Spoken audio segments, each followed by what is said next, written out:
You don't speak Spanish or no hablas inglés? No problem. We have included subtitles for English, Spanish, Portuguese and French. When I was 18, I joined the military, the Air Force. I worked for a company called Merck Medco. It's a drug company. It would really be hard for me to talk about my life without couch surfing. And I was living what most people would call an American dream. Tell us some life adventures that you've had on all your travels. Like, you've traveled around how many countries? Sleeping on the benches. And all of my self-pity, I started hosting couch surfers. All of those platforms, it's way over 500 or 600 people. The first night, his girlfriend said that she had some tickets to this party for all of us with a DJ, and all food and all alcohol was free.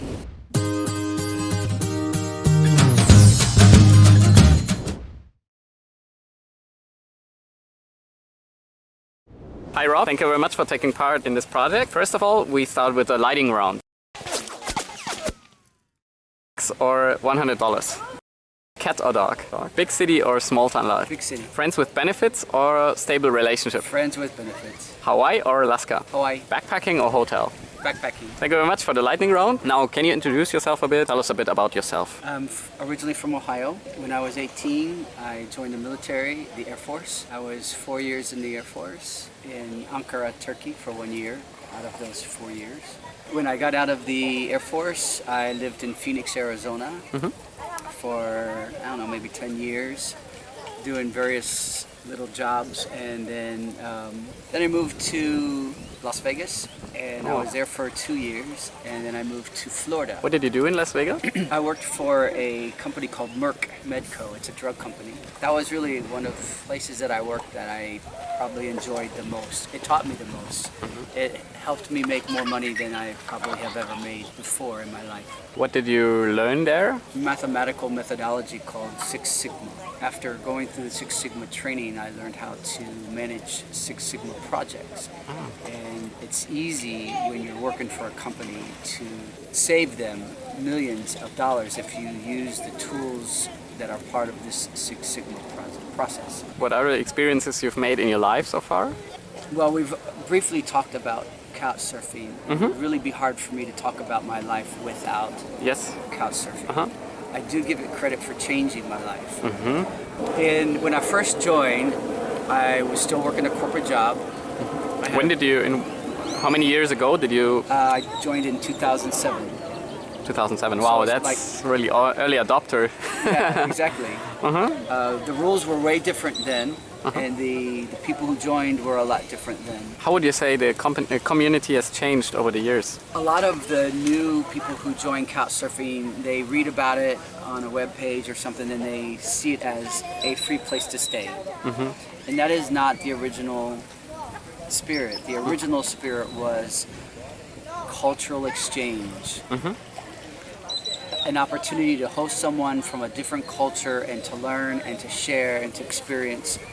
And I love that. Yes. What began to change my life with couchsurfing is when I first started, I had my big house, my big trucks, and I was living what most people would call an American dream.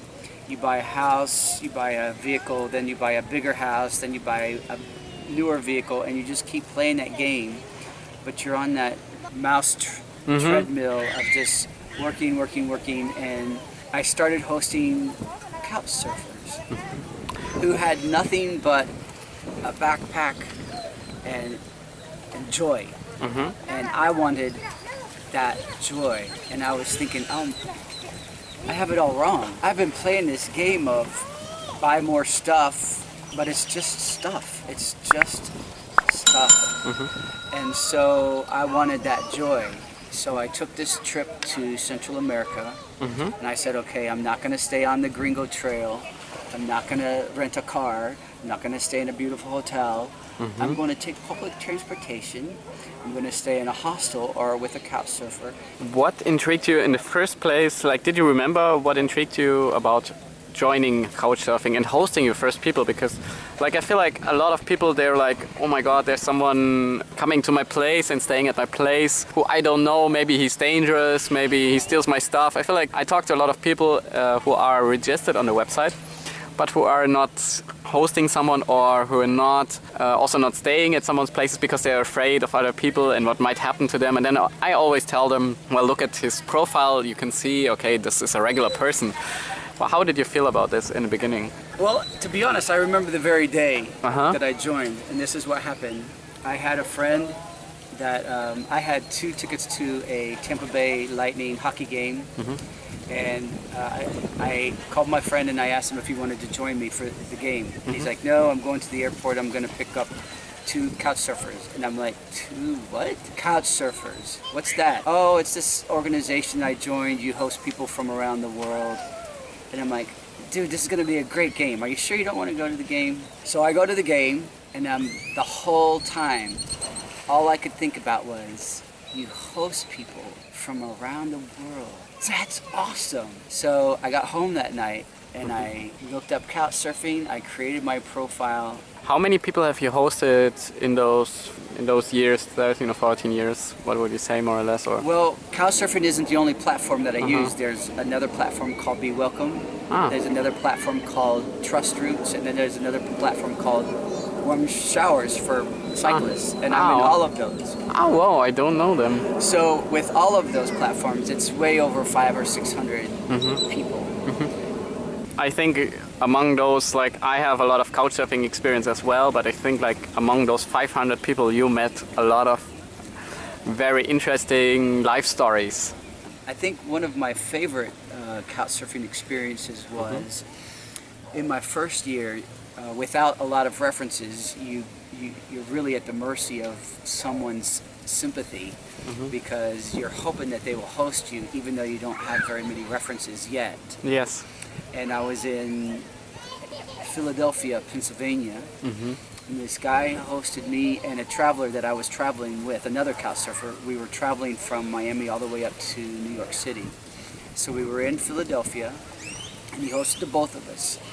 And the first night, his girlfriend said that she had some tickets to this party for all of us. And I'm like, wow, this is so cool. Like, we're going to some kind of a party, I guess. And so it was the opening of a brand new high-rise on the river.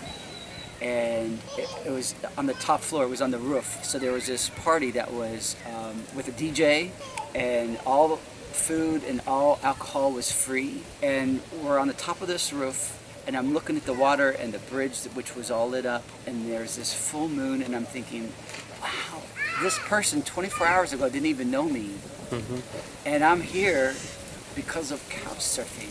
I'm enjoying this amazing party because of couch surfing. And the next morning he had to work, but he had tickets to the art museum, season passes. And he's like, here, if you guys want to go to the museum, you can just use my passes. Again, such generosity from someone who I didn't even know 2 days ago. That's the type of host that I wanted to become. Yeah, like when I'm hosting someone, I'm always like, here's my fridge, this is my place, just take whatever you want, cook whatever you want, come whenever you want, you got a key here, just come to my place. Same. Feel like at home, you're at home, wash your clothes, like that's everything's mine, that's yours. That level of trust is yes. insane, and I love it, and I would never betray it. And I want to always give it, because how can someone prove that they are trustworthy if you don't trust them? Tell us some life adventures that you've had on all your travels. Like, you've traveled around how many countries? Sleeping on the benches and all of my self-pity reality. I was shocked. How would you say humanity has changed since the upcoming of WhatsApp or Facebook or social media? Thank you so much for watching this video and for your support. It really means a lot to me. Thank you so much.